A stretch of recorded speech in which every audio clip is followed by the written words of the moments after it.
Welcome to another video by the Security Buddy. In this video, we will discuss what residuals are in linear regression. Let's say there are two random variables, x and y. X denotes the heights of persons and y denotes the corresponding weights. Let's also assume that we ran an experiment and collected the heights and weights of 10 people.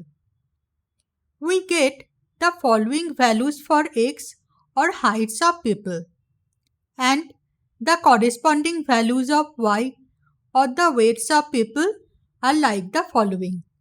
Now we can plot the values of x and y in a scatter plot and get the following plot.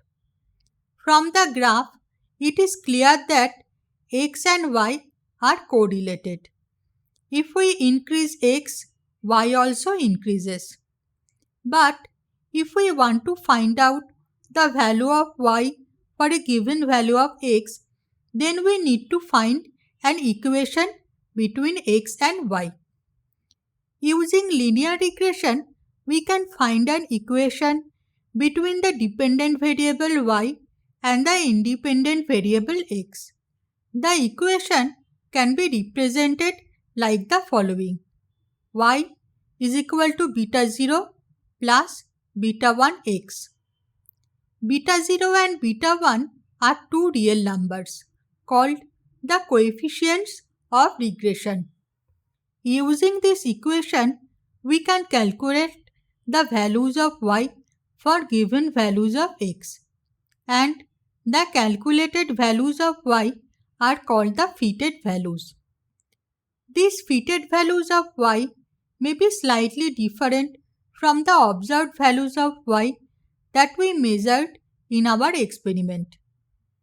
We can represent these fitted values of y as y hat. So, if x can take n number of values x1, x2 to xn and the corresponding observed values of y are y1, y2 to yn, then we can represent the corresponding fitted values of y as y1 hat, y2 hat to yn hat. In other words, for a particular value of capital X, say xi, the observed value of capital Y is yy. And using linear regression, we get the corresponding calculated value of capital Y as yy hat. And the difference between yi and yi hat is called the error or residual.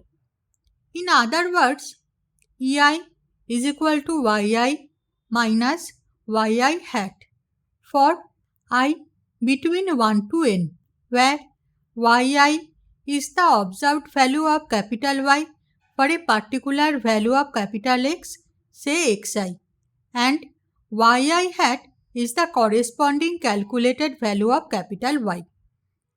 These values of ei for I between 1 and n are called the residuals. Now, let's look back at our example.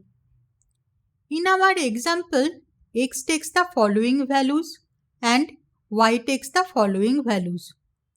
If we use linear regression, we get the following values for beta 0 and beta 1.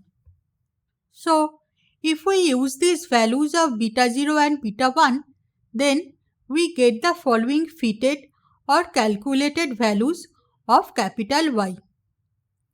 Now, we can plot a scatter plot between x and y, and we can plot the regression line using the calculated values of beta 0 and beta 1. The black dots in this graph show the values of y for given values of x. The green line represents the regression line. Now, for a given value of x, the distance between the corresponding black dot and the regression line will be the residual. And in this graph, we can see the residuals as the red lines. Now, if we take these residuals, square them and sum them up, we get the sum of squared errors or residual sum of squares. So, the SSE or residual sum of squares is equal to summation from I is equal to 1 to n ei square, that is equal to summation from I is equal to 1 to n yi minus yi hat whole square. I hope this helps. Interested viewers who want to know more, please refer to the playlist Linear Regression or visit the website of the Security Buddy. Relevant links are provided in the description. You may also want to subscribe to us and get notifications of recent videos.